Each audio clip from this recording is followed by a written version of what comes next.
Bismillahirrahmanirrahim. Assalamualaikum warahmatullahi wabarakatuh. Alhamdulillah wassalatu wassalamu ala rasulillah wa ala alihi wa sahbihi wa mawalah. Ashhadu an la ilaha illallah wahdahu la syarikalah wa ashhadu anna muhammadan abduhu wa rasuluhu la nabiyya ba'dah. Allahumma fasalli ala hadan nabiyil karim sayyidina wa maulana Muhammadin wa ala alihi wa sahbihi wa man tabi'ahum bi ihsanin ila yaumiddin. Amma ba'du. Alhamdulillah, kita masih diberi kesempatan oleh Allah Subhanahu wa taala untuk hadir ke Masjid Al-Aqsa ini. Mudah-mudahan kehadiran kita ini niatnya semata-mata karena lillahi taala, karena ingin mendapatkan petunjuk dari Allah Subhanahu wa taala, terutama berkaitan dengan judul atau topik yang kita bahas dari bulan lalu, yaitu tentang sejarah Syiah. Hari ini saya coba tampilkan berdasarkan pertanyaan-pertanyaan atau pernyataan-pernyataan yang sering kita dengar di media. Misalnya ya nanti saya tampilkan. Misalnya mendukung Iran karena mereka itu dalam tanda kutip disebut sama dengan umat Islam kebanyakan. Nah, itu juga berarti perlu diluruskan, ya. Kemudian juga ada pertanyaan seperti misalnya atau pernyataan mendukung Iran tidak peduli kalaupun mereka Syiah. Seperti bulan lalu ada yang kalau nggak salah ngomong, saya nggak peduli Ustadz dia Syiah apa bukan, yang penting mereka melawan Palestina misalnya kayak itu. Itu juga nanti kita akan coba luruskan, kita akan coba beri penjelasan. Terus juga ada pernyataan seperti misalnya mendukung Iran karena Iran mendukung Palestina. Oh gitu. Nanti kalau suatu saat Israel mendukung Palestina bingung. Ya, hati-hati dengan statement-statement begini. Kemudian ada lagi yang saya suka temukan itu mendukung Iran karena Iran diserang Israel. Itu gimana cara menyikapinya? Nanti kita jelaskan di sini, penjelasan logika dan juga termasuk dalil-dalil ya, termasuk kondisi-kondisi yang mau. Yang kelima misalnya mendukung Iran karena kalau mengkritik Iran itu sama dengan mendukung Israel. Nah, sering ketemu logika begitu. Ini logika-logika yang sebenarnya mudah. Tidak perlu pakai dalil, pakai logika saja sendiri bisa kebalik. Gitu. Tapi sering kita temukan dan membuat sebagian orang bingung. Kemudian ada juga statement-statement ya yang lain yang serupa dengan itu. Saya angkat mungkin 5 atau 6 ya saja yang utama yang sering kita temukan. Walaupun memang akhir-akhir ini cerita tentang Iran maupun Syiah ini sudah mulai meredup kembali. Karena apa? Karena umat Islam di dunia sekarang ini sedang sibuk mempersatukan diri. Termasuk dengan fakta pertahanan yang ditandatangani di kota Mekah tanggal 7 Agustus yang lalu antara 3 negara itu Turki, Saudi dan Pakistan. Nah, itu yang mungkin pembahasan next time kalau memang diperlukan. Yang pertama, sering kita temukan statement seolah-olah kalau mendukung Iran yaitu mereka Islam juga dan sebagian orang mengkampanyekan itu. Walaupun memang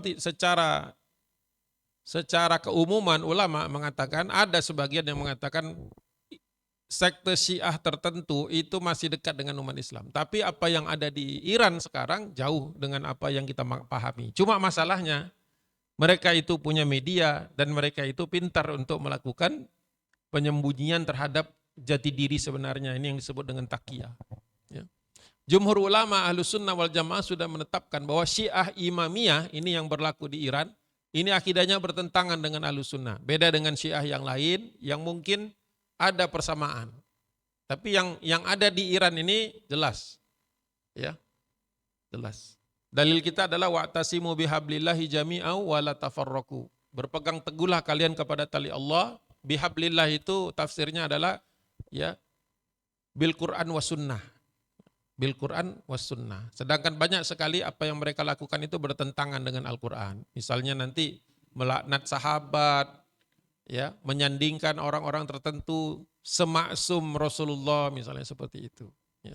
Wala tafarraqu kata Allah SWT, janganlah kalian itu berpecah belah, bercerai-berai. Ya. Kalau seandainya kadang-kadang dibenturkan kan Syiah itu sebenarnya Muslim yang cinta Ahlul Bait. Ini juga keliru ngomong begitu. Siapa bilang kita Ahlus Sunnah tidak cinta kepada Ahlul Bait? Ya. Bahkan kita memasukkan Ali bin Abi Thalib radhiyallahu anhu sebagai salah satu di antara keempat khalifah Rashidah, Khulafaur Rasyidin. Jelas. Terus bagaimana sikap kita dengan Al-Husain bin Ali bin Abi Thalib radhiyallahu anhu, cucu Nabi yang terbunuh di Karbala, sangat kita sayang, sangat menyesalkan terjadinya itu. Walaupun kalau kita mau bicara fakta sejarah nanti sebagaimana sudah saya bahas bulan lalu, ya Al-Husain bin Ali bin Abi Thalib juga melakukan beberapa kekeliruan ketika mengikuti ajakan orang-orang yang ada di Kufah. Itu tidak pernah dibahas. Selalu yang dibahas bahwa Husain terbunuh di Karbala. Tidak pernah ditanya kenapa dia ada di Karbala, dari mana dia sebelum di Karbala, apakah sudah dinasehati untuk tidak pergi ke Karbala. Nah itu, seperti itu. Jadi kadang-kadang dicampur baurkan seolah-olah kalau kita itu mengkritisi Iran seolah-olah kita ini tidak cinta kepada Ahlul Bait. Padahal di Indonesia saja misalnya, ya, dzurriyyah Nabi itu banyak sekali. Bahkan di negara lain selain Iran yang Ahlul Bait Rasulullah itu banyak. Dari Mesir sampai ke Maroko itu dari kalangan Al-Hasan bin Ali bin Abi Thalib. Kenapa cucu Nabi ditirikan Hasan? Kenapa Al-Hasan jarang dibahas? Kenapa Al-Husain aja yang dibahas? Padahal itu sama-sama cucu Nabi. Apakah Al-Hasan keadaannya di bawah, statusnya di bawah Husain? Kan enggak. Bahkan kakaknya. Nah kemarin kita sudah bahas bulan lalu bahwa Al-Hasan bin Ali bin Abi Thalib tidak mau terjebak untuk ikut politik orang-orang yang ada di kota Kufah. Karena dia tahu nih pasti cuma dijebak saja, mau dibenturkan. Ternyata karena dia tidak mau, maka adiknya yang di lobi, didekati sama orang-orang orang-orang yang dulu dekat sekali dengan Abdullah bin Sabah, orang-orangnya Abdullah bin Sabah. Ini contoh kecil. Nah kemudian dukungan politik kita tidak boleh kita ragu-ragu bahwa akidah kita Ahlus Sunnah wal Jamaah itu adalah akidah yang memang berdasarkan Al-Quran dan Sunnah Rasulullah Sallallahu Alaihi Wasallam. Jadi seolah-olah ada upaya ya kalau mendukung Iran, kalau tidak mendukung Iran, seolah-olah tidak mendukung Islam. Atau membenturkan seolah-olah Iran ini adalah bagian dari Ahlus Sunnah. Nah, jelas ini berbeda. Coba kita lihat bagaimana. Ya.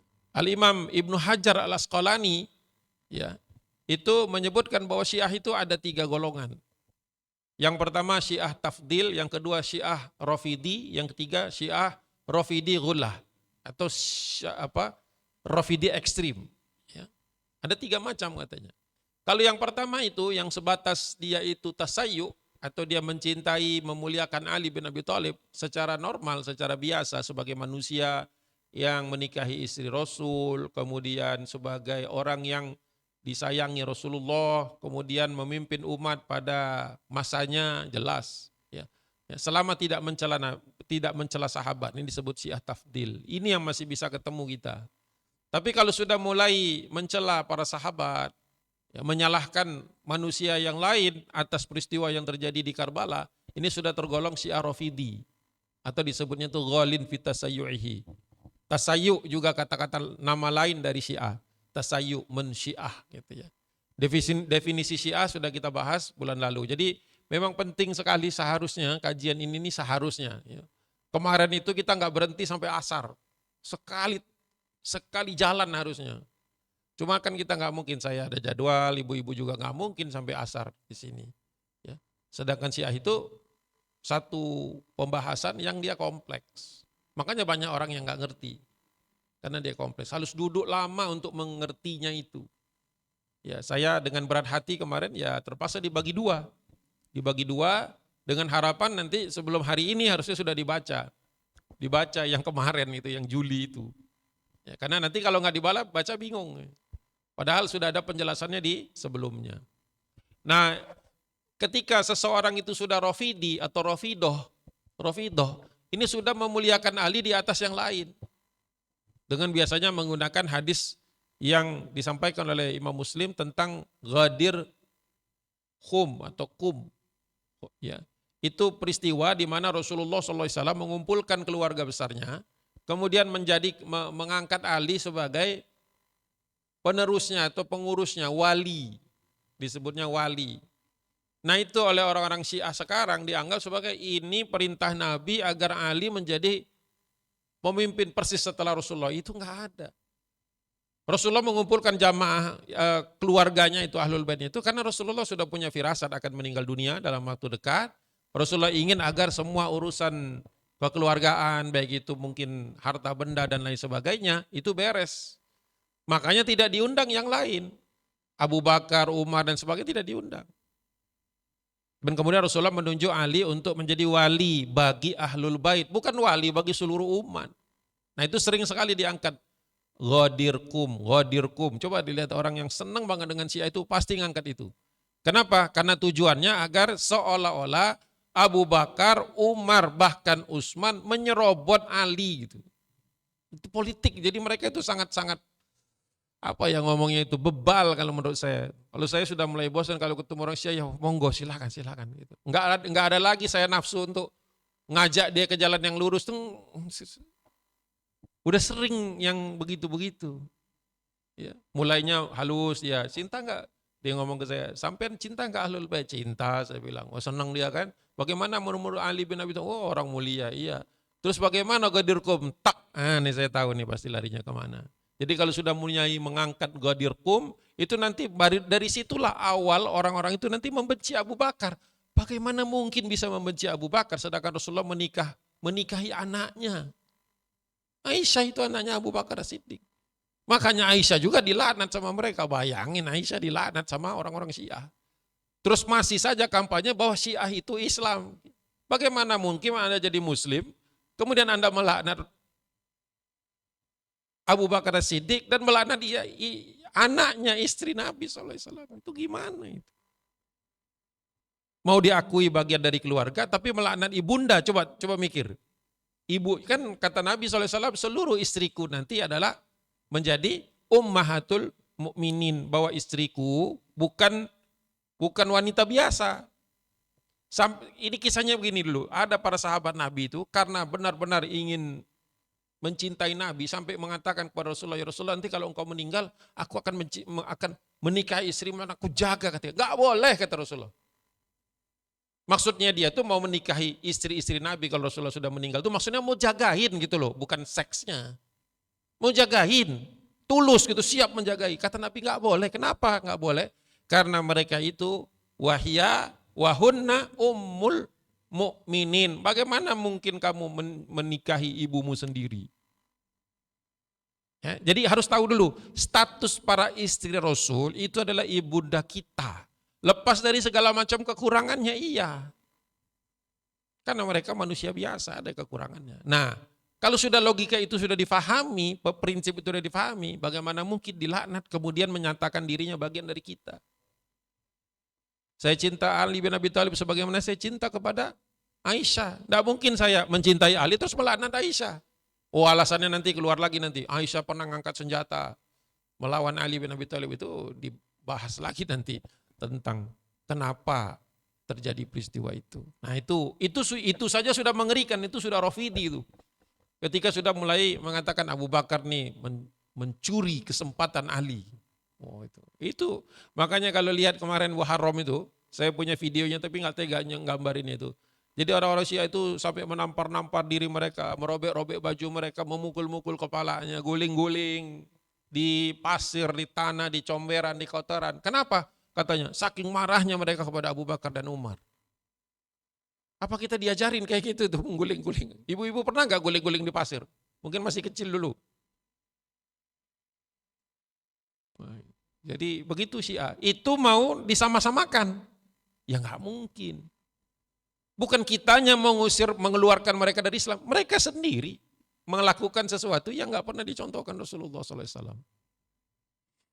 Yang ketiga yang paling ekstrim ini yang berlaku di Iran itu adalah Syiah Rafidi, ekstrim, ghalin fi rafdihi atau disebutnya gulu atau gulah. Tidak hanya mencela Abu Bakar dan Umar tapi sampai mengatakan bahwa mengkafirkannya. Mengkafirkan bagaimana? Mengkafirkan para sahabat yang dijamin masuk surga. Kan ada 10 orang yang dijamin masuk surga. Salah dua di antaranya adalah Abu Bakar Siddiq dan Umar bin Khattab. Bagaimana mungkin orang yang sudah jelas-jelas kata Nabi masuk surga, kemudian kata mereka kafir. Gimana kita ketemunya begitu? Bagaimana kita ketemunya? Seperti itu. Mengkafir-kafirkan orang lain. Kalau di Indonesia, tokohnya namanya Jalaluddin Rahmat. Pernah dengar nggak? Jalaluddin Rahmat, orang Bandung. Dulu punya yayasan Mutohari, ya. Dia dan istrinya itu ya sama mengkampanyekan Ahlul Bait. Bahkan mereka mendirikan kalau nggak salah Ahlul Bait Indonesia, ABI. ABI, Ahlul Bait Indonesia. Nah itu, punya sekolah kalau dulu. Nulis buku namanya Misteri Wasiat Nabi. Wah di situ menjelek-jelekkan para sahabat. Orang Indonesia berani. Karena sebagian orang mengatakan, Ustadz itu kan zaman dulu, zamannya Ibnu Hajar al-Asqalani, tahun 1449, Indonesia aja belum ada. Saya bilang itu, pemikiran itu masih ditulis di buku yang diterbitkan oleh Ali Yazidi tahun 1915, Al-Musawwi 1957, Khomeini yang sering sekali dipuja-puja itu tahun 89 melaknat Abu Bakar dan Umar, coba. Al-Khawi tahun 92, Rahmat Jalaluddin Rahmat 2015, kalau nggak salah ini penerbitnya, saya nggak tahu dia meninggalnya kapan. Jadi bukan masa lalu ini, bukan peristiwa masa lalu, peristiwa sekarang. Sesuatu yang terjadi sekarang. Makanya judulnya apa? Memahami sejarah Syiah dan konsekuensinya sekarang. Jadi nggak bisa kita santai-santai aja mengatakan, oh Syiah itu Islam.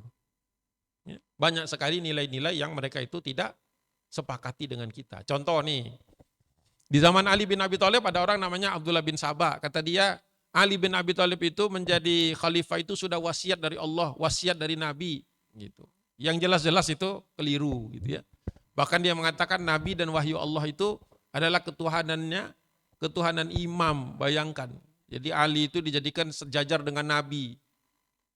Rasulullah sendiri tidak pernah mensejajarkan Ali dengan dirinya sebagai Nabi, bahkan Ali bin Abi Thalib mendapat wahyu. Itu gimana kita bisa sama ya?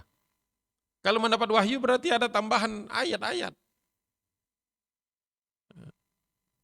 Itu bahkan sudah ada dari sejak zaman Ali masih hidup. Makanya Ali bin Abi Thalib mengumpulkan orang-orang Abdullah bin Sabah ini dihukum sama dia. Kata Ali bin Abi Thalib, kalian ini kalau saya biarkan hidup, kalau saya biarkan kalian berkeliaran, kalian akan menuhankan aku suatu saat. Dan ternyata betul. Ada kemudian namanya Kaisan. Kaisan itu mantan budaknya Ali. Ya, waktu dia masih ikut Ali bin Abi Thalib radhiyallahu anhu masih aman. Nah, ketika dia kemudian sudah menyeberang ke rombongan Abdullah bin Sabah, mulai dia ngeluarin macam-macam. Dia katakan bahwa Imam Ali itu mengetahui segala sesuatu. Nanti diteruskan lagi ke bawah tuh Al-Husain, Al-Hasan, Ali Zainal Abidin, Muhammad Al-Baqir, Zaid bin Ali Zainal Abidin dan seterusnya. Ini kan mereka memuja-muja keturunan dari Al-Husain bin Ali bin Abi Thalib. Sampai ke titik kemudian menjelekkan yang lain. Itu yang bahaya. Ya kita mencintai zuriat Nabi SAW sebagai bagian dari konsekuensi keimanan kita. Tapi bukan sampai ke titik yang seperti ini. Kemudian ada orang yang namanya Al-Mukhtar As-Saqafi. Tinggalnya di tahun 687. Kata dia Tuhan itu bisa berubah-ubah rencananya.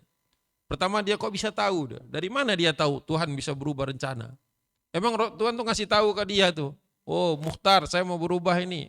Ada manusia dikasih tahu. Rasulullah saja nggak dikasih tahu. Padahal wahyu turun kepadanya. Ini yang disebut dengan Al-Bada. Jadi mereka mengatakan ini kisahnya itu menarik, lucu sebenarnya. Al-Mukhtar As-Saqafi mengatakan dulu kita harus merebut kembali kekuasaan. Karena Tuhan tadi malam sudah berkata kepadaku kita akan menang. Taunya besok paginya dia kalah. Ditanya sama penduduknya kan pengikutnya. Katanya semalam kita bakal menang. Tuhan sudah berbicara. Kata dia Tuhan lagi berubah pikiran. Pertama ngapain Tuhan ngomong sama manusia?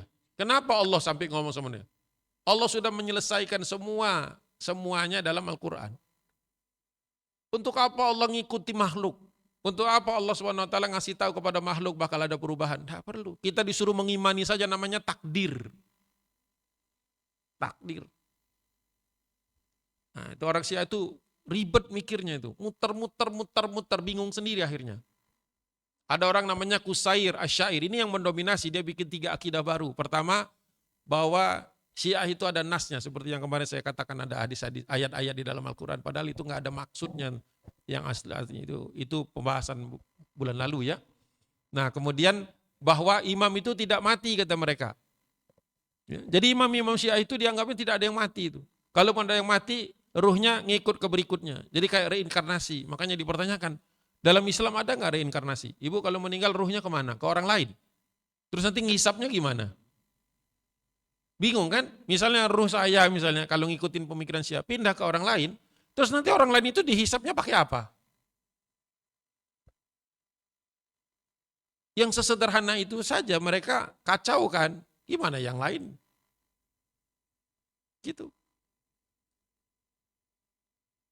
Jadi sebenarnya mereka itu kebingungan menjelaskan bagaimana ya membenarkan ajaran bahwa imam mereka itu tidak mati. Maka dibuatlah ilmu ghaibah. Padahal dalam kita yang namanya disebut dengan ilmu ghaib, itu sesuatu yang hanya Allah yang tahu, manusia nggak ada yang tahu. Misalnya nih, cuma Allah ngasih tahu kullu nafsin dha'iqatul maut, setiap yang bernyawa pasti mati. Cuman Allah nggak ngasih tahu kan kapan matinya. Ada nggak yang tahu di sini kapan mati? Nggak ada yang tahu. Tak ada manusia satupun yang tahu. Nah lebih dahsyat lagi dia katakan begini, ya bukan hanya tidak mati tapi akan kembali lagi. Jadi ada orang sudah mati muncul lagi. Satu-satunya di dalam Islam yang Allah beri kesempatan seperti itu hanya Nabi Isa. Nabi Isa pun statusnya sebenarnya tidak mati tapi diangkat. Bukan mati. Karena kalau orang sudah mati ya sudah nanti tinggal dihisap. Kalau manusia atau jin. Ya, itu. Jadi kalau menurut mereka imam-imam ini akan raj'ah. Jadi yang pertama tadi wasiyah, kedua al-bada, yang ketiga ini nas, ya, yang keempat tuh ghaibah, yang kelima raj'ah. Jadi orang-orang Syiah Rafidhah itu yakin betul nanti yang turun di akhir zaman itu adalah imam mereka, bukan Imam Mahdi. Bukan Nabi Isa. Nah itu sudah melencengnya, sudah kebangetan jauhnya. Yang lain baca sendiri aja, siapa Abu Hashim, kenapa Bayan dan sebagainya, Mughirah bin Sa'id. Ya.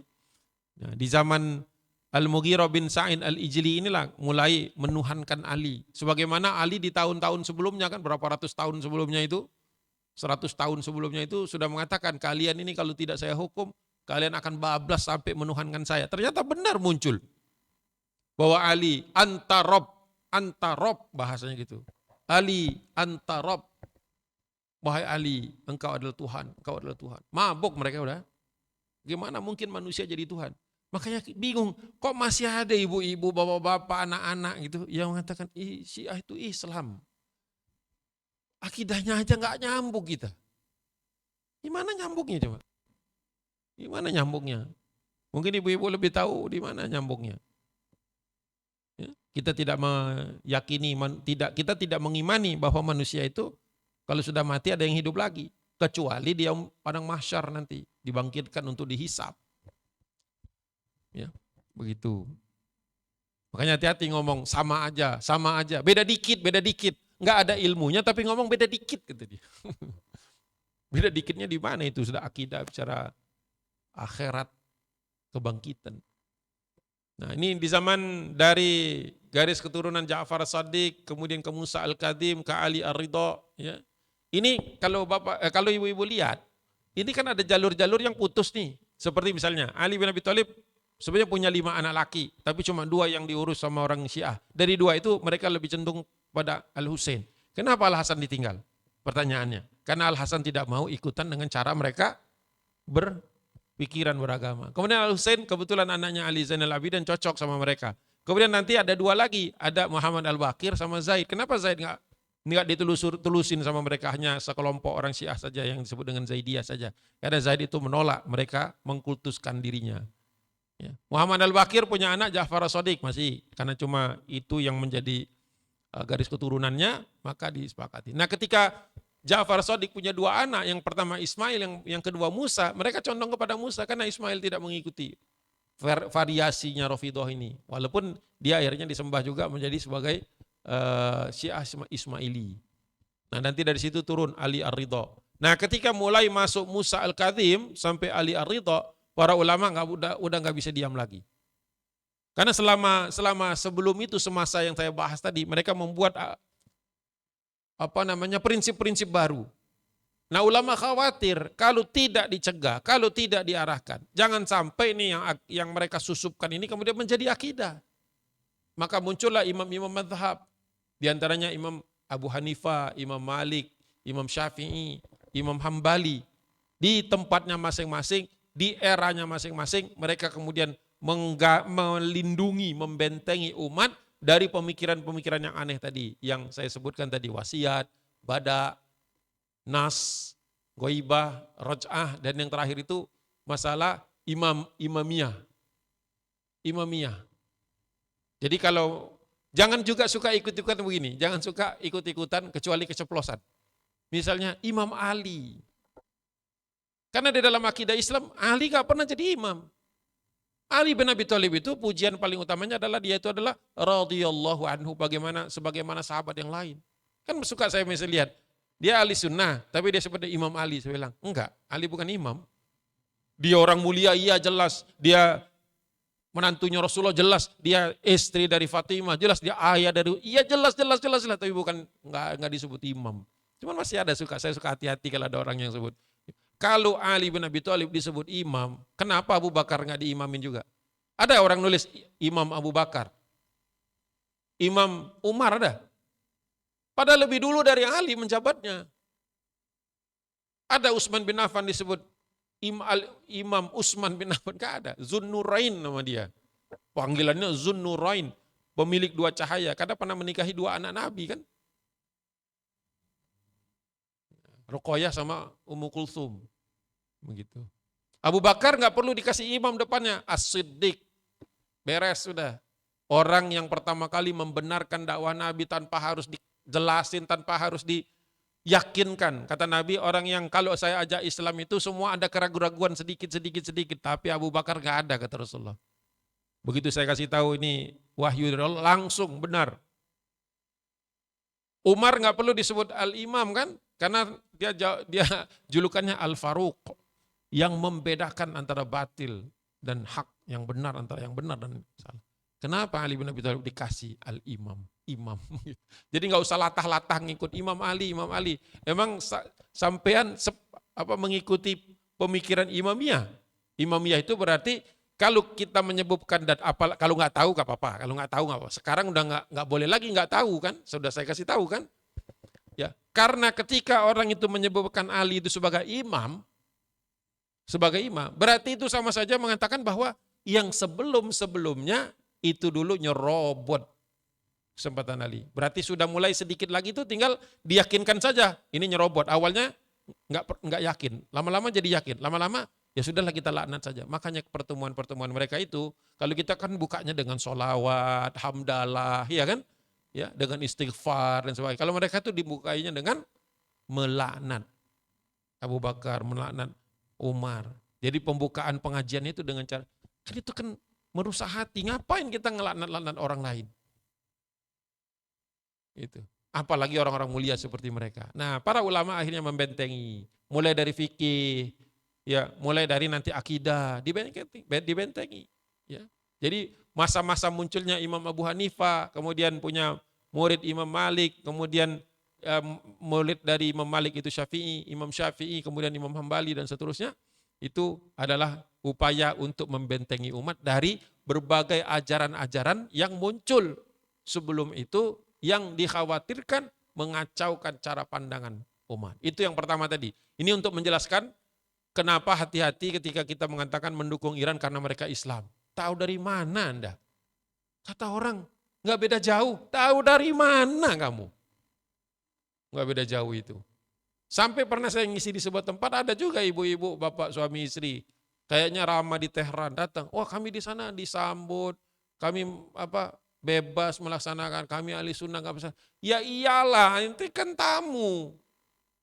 Coba di situ nanti kalau sudah ikut dengan kebiasaan mereka, kalau yang di luar-luar etalase ya pasti mereka buka. Karena mereka tahu, ya itu kan duta-duta mereka. Ya kalau mereka macam-macam dengan orang-orang seperti itu, nanti mereka pulang dari Iran ke negaranya akan cerita buruk kan, maka dibuat yang bagus. Hati-hati.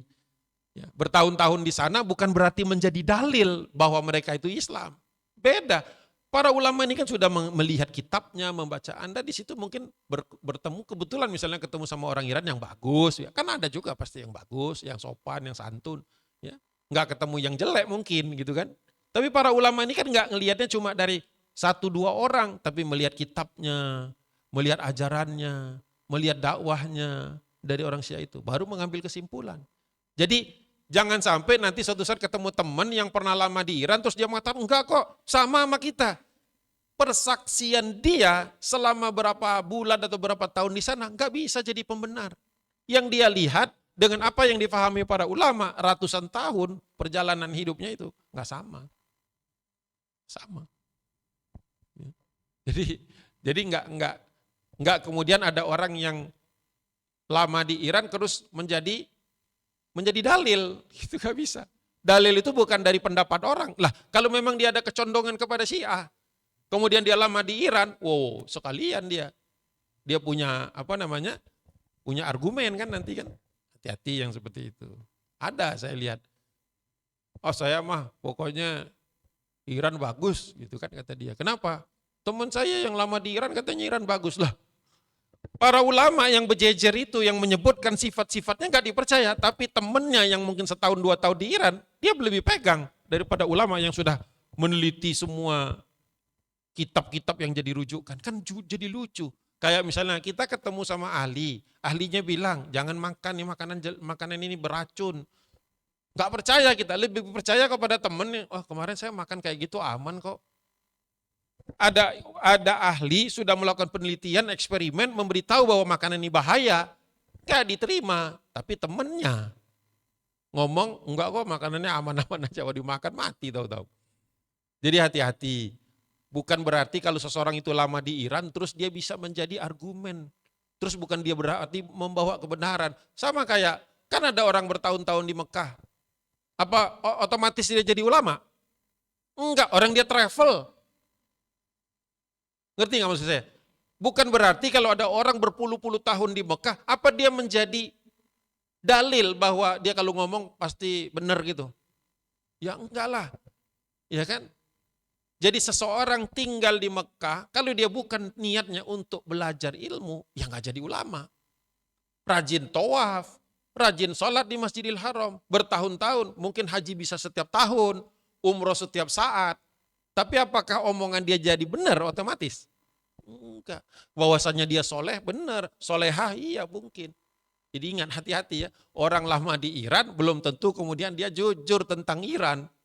Sama kayak orang yang lama di Mekah belum tentu dia jadi alim ulama, karena di sana bisa jadi dia ngurus catering. Bukan berarti saya merendahkan catering, ya memang urusannya itu.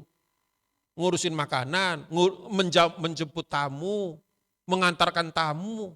Mulia pekerjaannya. Tapi nggak bisa omongan dia menjadi dalil. Jadi kritis Bu, kalau ada teman bilang, itu saya punya teman di Iran bertahun-tahun bagus. Ya bagus, kalau orangnya bagus ya bagus. Tapi tidak semua omongannya bisa dipegang. Paham nggak? Ngerti nggak bedanya tuh? Saya susah banget jelasin ini kadang-kadang. Entah kenapa. Susah banget. Ya, habis waktu kita jelasin yang beginian nih, yang seharusnya kita tuh setelah ngaji cukup cerdas untuk mencernanya sendiri. Ternyata masih harus dibimbing juga. Ya gitu. Nggak apa-apa lah ya untuk menjelaskan tadi. Terus mendukung Iran, tidak peduli kalau mereka itu Syiah. Ya Allah, tidak boleh ya kita itu. Tidak boleh kita itu mendukung sesuatu tanpa kita ketahui tentang masalah itu. Ya ayyuhalladzina amanu kunu qawwamina bil qisti syuhada'a lillah. Jadi dikatakan oleh Allah Subhanahu wahai orang beriman, jadilah kalian itu penegak keadilan karena Allah. Harus adil kalau melihat sesuatu. Enggak bisa pakai perasaan. Pakai perasaan enggak bisa. Ya, enggak bisa. Ya, karena ingat, Iran itu sebuah negara, dia punya perangkat, dia punya kementerian, dia bisa caranya kayak Indonesia lah. Kalau orang belum tahu Indonesia, dia pikir Indonesia baik-baik aja kan? Sampai dia kemudian akhirnya tahu daleman-daleman Indonesianya kayak kita, baru kita tahu kan borok-boroknya. Iya, iya kan? Tapi apakah kita berbicara tentang keborokan negara kita di luar? Ya enggak lah. Kita coba perbaiki, malu ada rasa, ya seperti itulah, ya Iran pasti sembunyikan lah yang macam-macamnya itu. Logika sederhana sebenarnya. Ya. Nah apalagi kalau nanyanya, kalau di Indonesia mungkin belum pernah ada kita benturan dengan Iran sejauh ini. Coba nanyanya ke orang Suriah, coba nanyanya ke orang Lebanon, coba nanyanya ke orang Yaman, coba nanya ke orang Bahrain. Yang pernah bersinggungan, bertabrakan langsung dengan orang Iran. Nah, jadi jangan pilih-pilih. Ini ada yang namanya sampling gitu loh.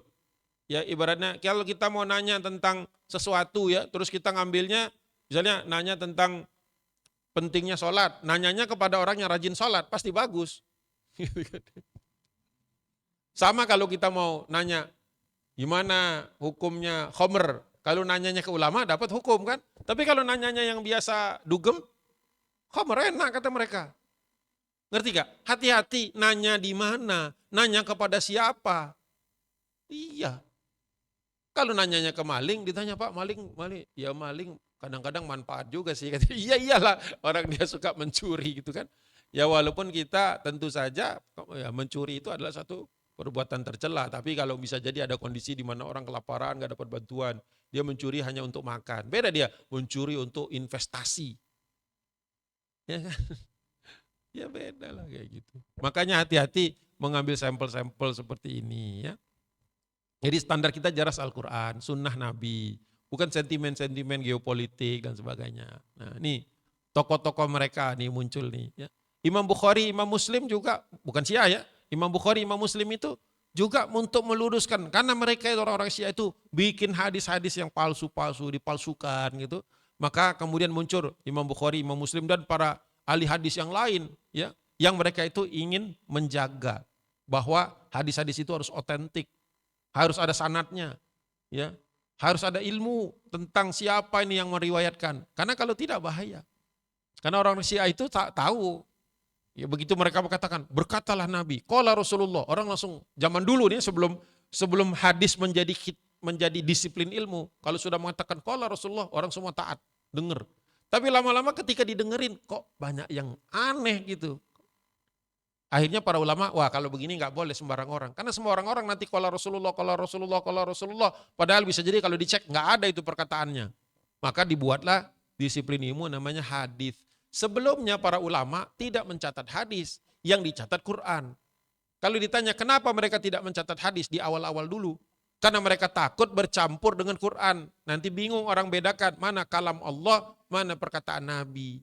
Walaupun ya perkataan Nabi itu semuanya diatur sama Allah Subhanahu wa taala, ya kan? Wa may yantiqu anil hawa, Rasulullah tidak pernah berbicara dengan hawa nafsunya kalau dalam Al-Qur'an, in huwa illa wahyu yuha. Kecuali perkataan Nabi itu adalah wahyu tapi versi sunnah atau versi perkataan Rasulullah. Sedangkan Al-Qur'an itu teksnya ya adalah dari Allah Subhanahu wa taala tanpa adanya omongan Nabi di dalamnya. Jadi Rasulullah hanya mengatakan Allah bersabda, ya. Ayat ini diturunkan Allah begitu. Barulah ke para ulama, wah. Jadi ada di antara apa latar belakang munculnya disiplin ilmu hadis karena banyak hadis yang dipalsukan sama orang Syiah. Untuk membenarkan tadi ya, mengatur-ngatur sedemikian rupa seolah-olah pendapat mereka benar. Akhirnya dengan seperti itu muncullah para ulama yang kemudian meneliti dan kemudian merapikan tentang hadis, membuat sanad, ya, mengecek siapa-siapa saja orang-orang yang meriwayatkan ini. Nggak boleh tiba-tiba qala Rasulullah, ini siapa, dari siapa, dari siapa, dari siapa, dari siapa. Muncul ilmu rijal, ya, orang-orang yang qualified, berkualifikasi untuk menyampaikan berita. Jadi ilmu tersendiri. Kemudian mulai ada penilaian di hadis sahih, ya, ada hadis hasan, ya, hasan sahih dan sebagainya, sampai hadis yang jelas-jelas palsu. Kalau tidak ada, waduh ngeri. Kalau nggak ada para ulama hadis bisa jadi nih semua cerita-cerita cerita-cerita khayalan mereka itu masuk kita imani. Bahaya. Nah. Mereka juga punya dalam tanda kutip ya tokoh-tokoh yang mereka ulamakan seperti misalnya tentang kalau tafsir mereka menggunakan tafsir al-Qummi. Bukan al-Ummi tapi Qummi. Asal kotanya Qum. Itu tokohnya Ali bin Ibrahim Al-Qummi. Ya. Nah, ini jadi kalau misalnya Anda lihat baca buku misalnya, ini baca buku. Cek itu referensinya. Makanya saya suka nggak mau beli kalau buku nggak ada referensi. Ya. Loh, kan itu novel Ustaz. Ya saya nggak baca novel. Pokoknya saya kalau non fiksi nggak saya baca. Yang fiksi itu nggak saya baca. Kalau buku-buku sejarah selalu saya cek dulu belakangnya, referensinya apa. Kalau referensinya memuat ini, saya langsung hati-hati, langsung lampu merah. Tafsir Al-Qummi. Terus ada juga bicara tentang hadis, kitab Al-Kafi. Ya. Ini yang ditulis oleh Muhammad bin Yaqub Al-Kulaini Ar-Razi. Ya. Ini bahkan di sini ada yang meriwayatkan dari keledai. Ya, rawahu himar atau himaruhu. Ya. Lucu aja kadang-kadang. Ya, jadi Syiah itu sampai bertanya kepada keledai tentang Ya, apa kemuliaan Ali? Ya keledai meringkik-ringkik aja. Itu ada di dalam kitab Al-Kafi. Ya. Kemudian ada lagi tentang fikih. Man la yadurruhu al-faqih. Mereka menyebut fikih itu wilayatul faqih. Ini yang pertama kali menulisnya atau yang paling terkenal adalah Muhammad bin Ali bin Bawabaihi. Bawabaih Al-Kumi, dari Kumi juga, tapi lebih terkenal Bawabaihnya. Bukan bawa bayi, Babawaihi. Jadi hati-hati kalau ketemu buku, ada di belakangnya tafsir Al-Kubi. Kecuali buku itu lagi membandingkan tafsir. Ya, kalau buku kok tafsirnya Al-Kumi. Terus hadis-hadisnya diambil dari kitab Al-Kahfi. Terus misalnya fikihnya judulnya Man la yadurruhu, atau dicoret itunya karena sudah banyak orang yang tahu itu kitabnya Syiah, Al-Faqih saja. Hati-hati. Ya.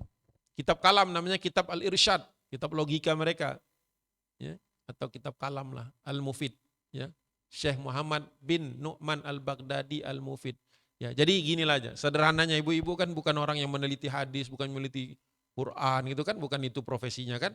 Intinya apa? Hati-hati dengan buku-buku. Jadi bukan sebuah buku main comot aja kemudian langsung wah ini ngomong apa, ini ngomong apa. Udah. Jalanlah di jalan yang aman saja, ya. Ya. Mengikuti kajian-kajian Ahlussunnah wal Jamaah. Nggak usah coba-coba, saya kepengen tahu Ustaz, awas tuh. Berangkatnya kepengen tahu, pulangnya kemudian nangis-nangis nanti. Karena mereka kalau ada orang baru itu, wah itu dikondisikan sama mereka. Cerita Karbala dibuat sedih, bukan main. Apakah kamu tidak marah gitu, Husain Ali dibunuh? Ya marah lah, kita marah juga, pasti marah. Tapi langsung mengatakan, oh ini salahnya Muawiyah dan seterusnya. Akhirnya digiring kepada memusuhi sebagian umat. Padahal kesalahan-kesalahan itu bukan tidak sampai kepada masalah akidah. Hati-hati. Seperti itu. Nah ini mereka juga wa amma al-imamah imamiyah waqalu bin nassil jali ala imamati Ali wa kaffara as-sahabata wa waqa'u fihim. Ya, jadi disebutkan bahwa mereka itu ya, bahwa prinsip imamiyah itu ya mereka mengatakan ada nasnya, ada dasarnya yang jelas, yang tidak samar-samar al-jali, bahwasanya keimaman Ali itu benar dan yang mengingkarinya adalah orang yang kufur. Kaffara as-sahabat. Jadi sahabat-sahabat Nabi itu yang dianggap mendukung Abu Bakar, mendukung Umar, mendukung Utsman, wah ini dikelompokkan dengan satu kelompok saja. Bahkan mereka merendahkan merendahkan para sahabat. Waqa'u fihim, merendahkan mereka. Terjadi di zaman siapa? Ini tahun 1356 ini, sudah era Abbasiyah tentu saja. Bahkan hampir habis Abbasiyah eranya. Hati-hati dengan Syiah Imamiyah yang seperti ini. Ini terusin lagi nih. Mereka punya juga negara-negara kecil dulu namanya Koromatiyah. Kalau ibu-ibu tawaf ngelilingi Ka'bah terus melihat di ujung itu ada Hajar Aswad, kepingan Hajar Aswad. Dulu Hajar Aswad itu utuh, satu buat batu. Kenapa tinggal serpihannya? Yang dicium itu cuma bukan satu batu ya, itu pecahan sisa dari Hajar Aswad. Ya Hajar Aswad itu dulu pernah direbut sama Syiah Koromatiyah namanya. Ya, mereka datang ke Ka'bah itu membunuh jamaah haji yang sedang tawaf, mencongkel batu Hajar Aswad itu dibawa balik ke kampungnya. Itu sampai sekitar 22 tahun disembunyikan sama mereka, dikejar sama Daulah Abbasiyah zaman dulu, mereka ternyata sudah dipecahkan sama mereka, tinggal beberapa keping saja yang tersisa, selebihnya mereka buang entah kemana, yang sisanya itulah disimpan, dibawa balik, ditempelkan ke batu, kayak ada cangkang gitu, tempelkan di situ, itulah yang kita usap sekarang kalau yang berkesempatan mengusap dan mencium Hajar Aswad. Jadi pernah hilang, itu nggak pernah cerita orang Syiah, bahwa mereka dulu pernah membantai umat Islam yang sedang haji dan mencongkel batu Hajar Aswad dibawa pergi untuk apa saya enggak tahu. Apa mereka mau jadikan batu akik, mau bikin apa? Enggak tahu saya. Kurang kerjaan gitu. Bikin susah orang aja gitu kan. Itu kalau enggak diperangi hilang selama-lamanya. Pernah diangkat sama orang Syiah? Nggak pernah. Mereka malu soalnya. Fatimiyah yang pernah berkuasa di Mesir, dulu pernah merebut Al-Quds dari Daulah Saljuk, dari Abbasiyah.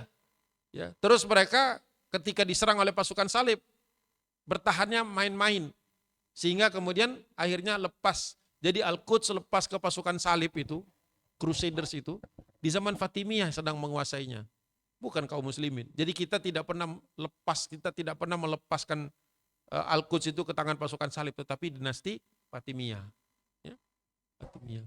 Gak pernah diceritakan, jarang diceritakan. Akhirnya alhamdulillah dibebaskan oleh Salahuddin Al-Ayyubi. Salahuddin Al-Ayyubi jelas Ahlus Sunnah wal Jamaah. Dari bangsa bangsa Kurdi dia itu. Ya, mazhabnya juga Syafi'i, Imam Syafi'i. Ya, keyakinannya Asy'ariyah dan seterusnya dan seterusnya.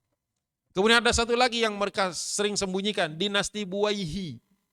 Buwaihi, Buyid kalau di dalam bahasa Inggris tuh, di buku-buku sejarah bahasa Inggris. Kalau di dalam sejarah Al-Bidayah wa Nihayah Ibnu Katsir disebutnya Buwaihi.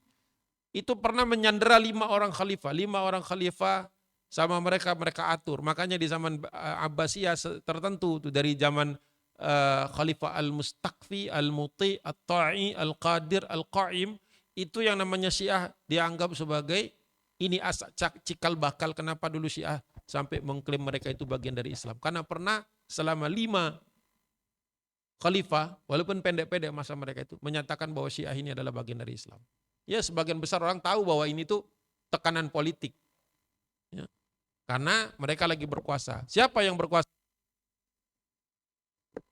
Namanya dinasti Buwaihi. Nah, coba cari sendiri tuh, Qaramati, Fatimi, dan Buwaihi. Itu yang biasanya disembunyi-sembunyikan. Nah, selebihnya kita tahulah ini dinasti Safawi ini ya. Nah, Safawi inilah yang sekarang menjadi cikal bakal Iran. Jadi sebenarnya sebelum era Safawi, orang-orang Syiah itu di kampung-kampungnya masing-masing ada beberapa daerah saja, tapi tidak pernah menguasai satu tempat. Nah, di zaman Safawi inilah mereka punya negara dan punya punya pemerintahan. Mulai mereka memastikan orang-orang yang tinggal di sana untuk ikut. Jadi kapan Syiah itu mulai memaksa? Sebagian ulama mengatakannya di zaman dinasti Safawi. Safawi ini eranya sekitar tahun 1501. Tadinya di daerah itu, daerah Persia itu, ya, itu mayoritas Ahlus Sunnah. Tapi secara bertahap dirubah sama mereka, dipindahkan, orang-orang Ahlus Sunnahnya diusir keluar. Makanya sekarang Iran itu akhirnya sepertinya mayoritas sekarang, walaupun masih ada minoritas non Syiah yang ada di sana. Tapi ada kondisi begitu. Dan mereka punya ya ritual-ritual, makanya orang-orang Syiah senang sekali dengan ritual-ritual. Baik itu nyanyi-nyanyi, nari-nari, itu sudah di awal dari era Qizilbash. Ya. Ini banyak orang-orang yang kemudian direkrut, orang yang tidak tahu menahu. Memang biasanya Syiah itu laku dia di tempat-tempat orang-orang yang kurang pengajian, kurang ngerti tentang sejarah. Karena orang kalau nggak ngerti sejarah itu gampang dipelintir, gampang diajak. Nah, itu yang terjadi juga di zaman mereka. Nah, di zaman Safawi juga dilembagakan, maksudnya diwajibkan. Jadi orang kalau masuk ke masjid atau mengikuti pengajian harus ada mencaci para sahabat. Utamanya Abu Bakar, Umar, Utsman, dan Aisyah. Dan ditambah yang lain. Ya. Seperti itu mereka. Safawi ya. Nah, bahkan di antara alim ulama yang tinggal di masa Safawi ini, namanya Nuruddin Al-Karaki, Nurullah, Husaini Asy-Syustari, Muhammad Bakir Al-Majlisi. Ini nama-namanya yang Anda perlu tahu. Apa saja yang mereka perbuat setelah mereka berkuasa di daerah Persia yang kemudian sekarang jadi Iran. Dulu pernah mereka melakukan apa? Mengutuk Abu Bakar dan Umar. Bahkan dimasukkan ke dalam kitab menjadi sebuah panduan. Namanya Nafahat Al-Lahud. Bukan Luhud ya. Al-Lahud. Fi la'nil jibti wa togut. Waktu dibahas siapa jibt, siapa togut di situ, siapa berhala-berhala itu. Al-jibt itu katanya Abu Bakar, togut itu Umar. Jadi bikin kitab ya, kemuliaan, keutamaan, melaknat berhala-berhala. Tapi dia nggak berani nulis Abu Bakar langsung, disimbolisasikan jibt. Dan tidak berani ngomong langsung nulis di situ Umar, maka ditulislah togut. Padahal kita tahu maksudnya itu di dalam penjelasan mereka itu. Jadi sampai begitu. Jadi Ustadz nggak semua orang melaknat Abu Bakar, ya, Umar nggak semua orang. Iya, nggak semua yang Anda kenal. Ya, karena mereka tahu ini bukan untuk konsumsi publik. Karena kalau untuk konsumsi publik bahaya ini. Nanti orang jadi nggak mendukung Iran, sembunyikan sama mereka. Tapi kalau yang mengerti sampai ke dalam-dalamnya tahu. Karena ada kitabnya, ada panduannya, resmi. Terus mereka itu paling tidak suka dengan sahabat Nabi yang namanya Abu Hurairah. Orang Syiah nggak suka dengan Abu Hurairah. Tahu Abu Hurairah nggak? Tahu ya, kalau baca hadis kan an Abi Hurairah radhiyallahu anhu qala Rasulullah SAW kan, dari Abu Hurairah berkata bahwa Rasulullah bersabda. Kan sering kita temukan hadis begitu kan? Abu Hurairah, Abu Hurairah. Nah, banyak hadis-hadis Abu Hurairah ini bicara tentang tauhid, ya, bicara tentang iman, Islam. Kemudian banyak hadis-hadis besar, hadis-hadis yang menjadi pondasi akidah kita itu diriwayatkan sama Abu Hurairah. Nah, orang Syiah ini mikir gimana caranya nih? Karena kalau umat Islam, Ahlus Sunnah wal Jamaah ini yakin kepada hadis-hadis itu, susah menggoncangnya, susah merubahnya. Maka diseranglah Abu Hurairahnya. Maka di Abu Hurairah kemudian dikritik, dia dianggap terlalu muda. Pertama dianggap orangnya nggak ada, fiktif kata dia. Itu buat-buatan Bukhari dan Muslim aja mereka. Berani-beraninya ngomong gitu. Yang kedua kata dia, nggak mungkin Abu Hurairah kan ketemu Rasulullah itu sebentar. Kok bisa dia menghimpun begitu banyak hadis, ratusan ribu hadis, kata dia begitu kan. Nah, dia lupa bahwa Abu Hurairah itu dikasih kecerdasan sama Allah Subhanahu wa taala sebagaimana Ibnu Abbas, Ibnu Umar, dan mereka ini anak-anak muda yang jangan dibayangkan kayak anak muda sekarang main kafe dan sebagainya. Mereka itu sehari-harinya menemani Nabi. Memang yang tua-tua kan kerja dan sebagainya. Ini mereka dari kecil ngikut Nabi SAW, dikasih hafalan yang kuat, dikasih kecerdasan yang tinggi. Jadi apapun yang dilakukan Nabi, apapun yang disebutkan Nabi, apapun yang dilakukan diingat sama mereka itu. Anak muda yang memang hatinya tertambat pada diri Rasulullah. Nah, orang Syiah tuh nggak terima itu. Jadi kata mereka nggak mungkin ada orang sebanyak itu. Ya. Ya. Jadi mereka tuh suka hasad, dengki kepada sahabat, begitulah. Nah, dibuatlah kitab namanya Masaibun Nawasib. Ya, untuk mengkritik kisah-kisah hadis-hadis yang dikumpulkan Abu Hurairah. Jadi mereka bikin kitab untuk nyerang Abu Hurairah. Kurang kerjaan. Orang sebagus Abu Hurairah dikritik. Sebagian pengikut Nurullah Husaini Asyustari ini bawa kitab itu ke daerah Mughal. Mughal itu India kalau sekarang. Dibaca sama penguasa. Apa-apaan ini? Karena Mughal kan Ahlus Sunnah. Dicambuk itu, dihukum cambuk. Untung gak mati dia. Jadi mereka sengaja menyebarkan itu. Tapi mereka lihat-lihat juga daerahnya. Kemudian Muhammad Baqir Al-Majlisi menghimpun perkataan imam-imam Syiah yang 12 tadi. Dan mereka mengatakan di dalam kitab Biharul Anwar bahwa kebenaran ucapan para imam-imam Syiah itu mutlak benar, nggak bisa salah. Kalau Quran atau perkataan Rasulullah itu ada yang bertentangan dengan perkataan imam, perkataan mereka Al-Quran dan perkataan Rasulullah itulah yang harus direvisi, yang dikoreksi. Kan lucu. Kalau kita kan kebalikannya. Kalau ada pendapat kita ternyata bertentangan dengan Al-Quran, pendapat kita yang salah. Kalau ada pendapat kita bertentangan dengan hadis-hadis Nabi yang sahih, pendapat kita yang salah. Bukan sebaliknya. Nah, yang kayak gitu mengatakan bahwa sama aja kita ini. Itu. Coba. Dan mereka laku ya. Kalau orang-orang di pengajian-pengajian yang jarang membahas ini, laku. Hati-hati. Di Indonesia tanda-tandanya sudah banyak. Dulu mereka sembunyi-sembunyi, sekarang sudah terbuka. Yang ketiga, yang sering kita dengar, mendukung Iran karena ia mendukung Palestina.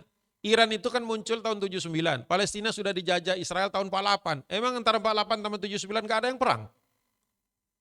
Berkali-kali bangsa Arab itu sebelum ada Iran sudah memerangi Israel. Tapi bodohnya sebagian orang sekarang ini mengatakan bahwa satu-satunya yang memerangi Israel hanya Iran. Ini kan kurang baca aja tuh baru lahir. Bagaimana mungkin Iran yang muncul 79 tahun 1979 dianggap satu-satunya negara yang memerangi Israel. Padahal Israel itu sudah menjajah Palestina tahun 48. Pecah perang berkali-kali tahun 49, tahun 56, tahun 67, tahun 73. 4 perang besar melawan Israel, Iran itu belum ada. Tinggal baca sejarah, cuman karena kita rata-rata malas baca sejarah, akhirnya gampang disetir sama mereka. Rasulullah SAW mengingatkan kan, ya, unsur akhoka, ya, bantulah saudaramu, ya, ketika dia zaliman au madluman. Baik dia sedang zalim atau sedang dizalimi. Para sahabat protes, ya Rasulullah, kalau saudara kami itu dizalimi, kami bantu jelas. Tapi kalau dia menzalimi orang lain, gimana kita bantunya? Bukankah kezaliman itu nggak boleh dibantu? Kata Nabi, membantunya dengan menghentikannya. Gitu. Makanya ada prinsip nasrul mazlum, ya, nasrul mazlum, bahwa menolong, membantu orang yang dizalimi, layak nih. Bukan berarti, ya, tazkiyat zalim, bukan berarti membolehkan kezaliman. Ya misalnya nih, saya bantu orang ini, ada orang miskin, saya bantu, bagus nggak? Bagus kan? Bantu orang miskin, bagus kan? Tapi besok saya jitakin anaknya. Bingung. Saya masih bagus nggak?